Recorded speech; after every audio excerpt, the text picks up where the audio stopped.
Petite chronique intitulée La crasse carbone, sous-titré Hulot est un rigolo. Je me souviens d'avoir vu un reportage télévisé dans lequel Nicolas Hulot nous apitoyait sur le sort des ours blancs en Antarctique. Il était avec un Inuit et s'approchait très près de l'un de ces animaux en péril. Il dramatisait l'action en parlant à voix basse et en signalant tout le danger qu'il y avait à s'approcher d'aussi près. Toutes les deux phrases, il réitérait que c'était extrêmement dangereux. Il faisait de petites avancées en direction de la bête qui rugissait et regardait les deux comparses avec un œil noir. Puis, en un quart de seconde, dans un plan qui n'avait pas pu être coupé, j'ai aperçu une carabine dans les mains de l'Inuit. Ce qui voulait dire que, pour faire ces images, Nicolas Hulot n'hésitait pas à se mettre en situation d'avoir à faire abattre l'ours polaire. Bravo, l'ami de la nature. Pendant des années, sous prétexte de nous faire aimer la nature et nous dire combien elle était menacée, cet homme a pollué des endroits vierges de toute présence humaine avec des avions, des bateaux, des hélicoptères, des voitures, des camions, des sous-marins, des bathyscaphes, des montgolfières, des ULM, des planeurs tractés par des petits avions, des autogyres, des aérostats et autres inventions à moteur. Quand il est devenu ministre, des enquêtes nous ont appris qu'il était un chef d'entreprise très peu regardant sur la camelote qu'il vend sous son nom.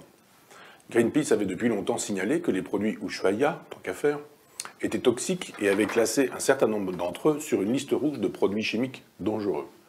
60 millions de consommateurs signalent pour sa part que 3 de ces produits, gel douche, shampoing et déodorant, contiennent des perturbateurs endocriniens et des colorants allergènes.